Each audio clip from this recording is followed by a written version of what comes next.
Kannur Anjarakandy medical കോളേജിൽ BDS വിദ്യാർത്ഥി കെട്ടിടത്തിൽ നിന്ന് ചാടി മരിച്ച സംഭവത്തിൽ ഗുരുതര ആരോപണവുമായി കുടുംബം.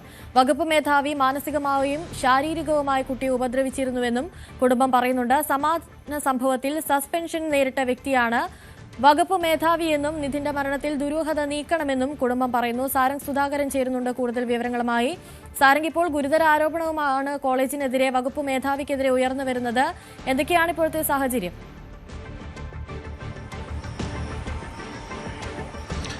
അനുശ്രീ, കഴിഞ്ഞ ദിവസം വൈകുന്നേരമായിരുന്നു നിതിൻ രാജ് ഈ ആശുപത്രി കെട്ടിടത്തിൽ നിന്നും ചാടി മരിച്ചു എന്നൊരു വാർത്ത പുറത്തേക്ക് വരുന്നത്. അതിനുമായി ബന്ധപ്പെട്ട് ഇപ്പോൾ കുടുംബത്തിന്റെ പ്രതികരണത്തിലേക്ക് വരുമ്പോഴാണ് ആശുപത്രിയിൽ നിന്ന് നേരിട്ട വലിയ ഗുരുതരമായിട്ടുള്ള റാഗിംഗ്, ഒപ്പം തന്നെ വകുപ്പ് മേധാവിയുടെ ഭാഗത്തുനിന്നുണ്ടായിട്ടുള്ള ശാരീരികവും മാനസികവുമായിട്ടുള്ള പീഡനം.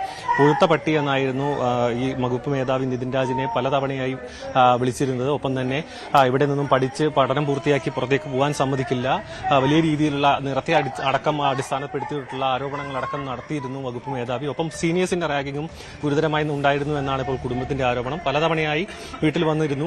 ഒരു മാസത്തോളം വീട്ടിൽ വന്നിരുന്നതിന് ശേഷം പിന്നീട് വീട്ടുകാരുടെ നിർബന്ധപ്രകാരമായിരുന്നു തിരിച്ചുപോയത്. കഴിഞ്ഞ ദിവസം ഇവിടേക്ക് എത്തേണ്ട നിതിൻ രാജായിരുന്നു.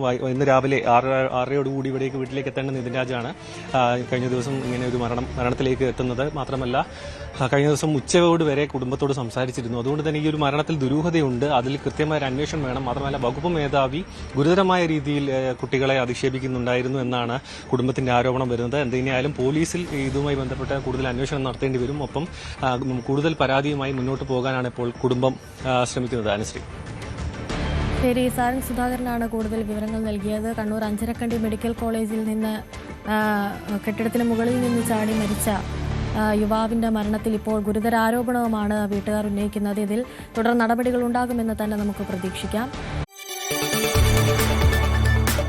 കൂടുതൽ വാർത്തകൾക്ക് News 18 Keralam YouTube channel subscribe ചെയ്യുക.